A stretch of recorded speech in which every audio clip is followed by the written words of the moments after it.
Hi, this is an ATP question from February March 2025. A student investigates the behavior of a spring and then uses the spring to determine the mass of an object. The apparatus is shown in figure 1.1. Okay, so this is the apparatus.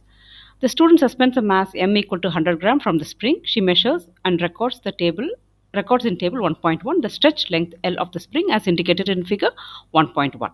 Describe two techniques for measuring the length of the spring to ensure an accurate reading. You may draw a diagram.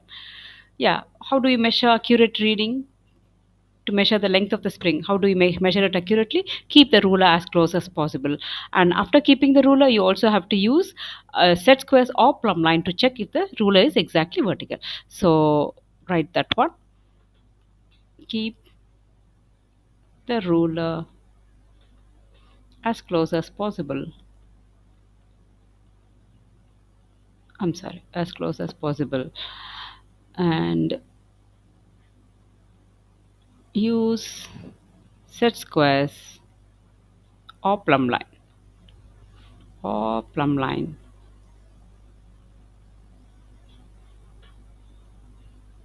to check if the ruler is vertical. Make sure you fit all this within the line. Okay.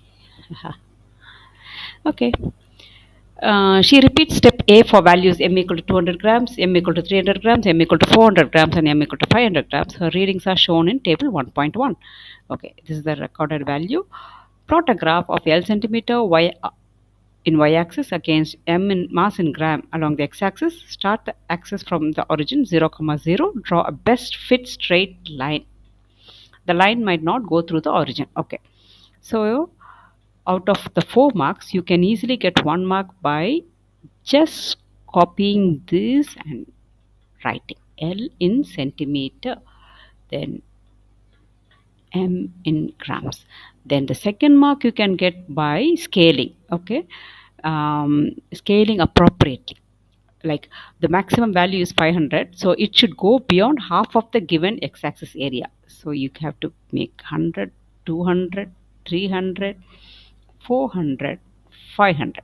Can you see 500? The maximum scale given data is going beyond half of the given area.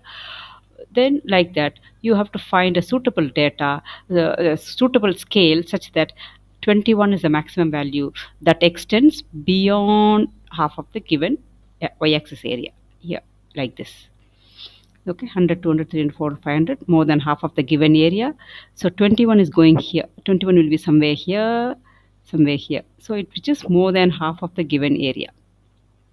Okay. Okay. Now, then you plot the points correctly. 100 is 6.0, 200 9 point. You plot the points correctly. You will get your third mark, and the fourth mark you will get by drawing the best fit line. Okay. So then after that, because we have to find L0 from the graph, that's what is given here. Use your graph to determine the length L0 of the spring with no load on it. So when there is no load means the mass must be 0. So you extend this line, which I have shown this by dotted line. Yeah. So my intercept lies between 1 and 1.5. Okay, so here, somewhere here. So that's why I chose this to be 1.25. L0 is 1.25.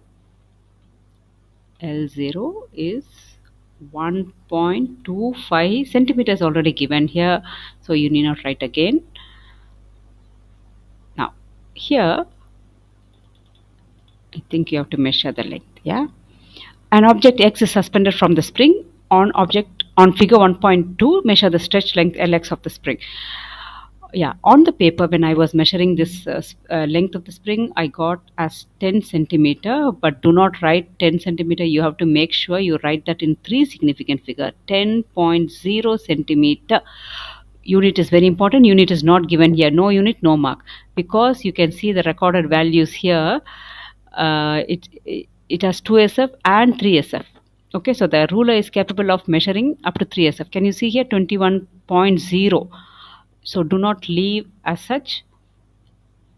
Do not leave like only writing 10 centimeter. Make sure you write that as 10.0 centimeter. Okay. Then D2, use the graph and your readings from D1 to determine the mass mx of object X. Okay, you have to measure the mass of the object using the graph. So you look here. We know the formula for extension of the spring. Extension is given by the new length. Lx is the new length minus the original length. So the new length what we measured using the ruler was 10 centimeter. This 1.25 is from this y-intercept, okay, from this graph. So you subtract that one, you get 8.75 centimeter, and 8.75 you draw a thin dotted line, and where it meets you bring that down. You can see that it is meeting at 185 grams. So the mass of an object is 185 grams. Okay. Two students measure the mass of another object using the same method and apparatus. One student records the mass as 132.6 gram, the other student records the mass as 130 gram. State and explain which answer has the most suitable number of significant figures for this experiment.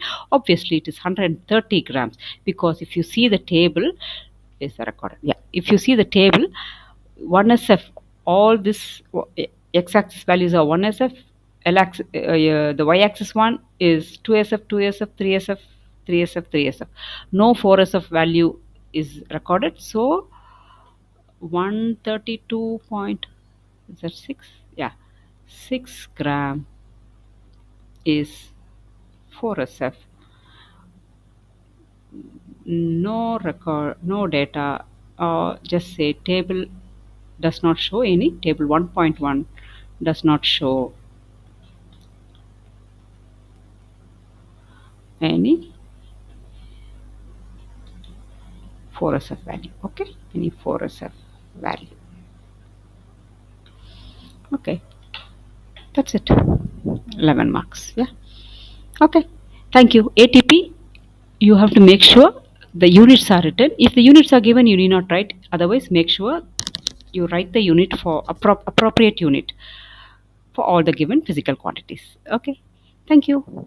Good luck.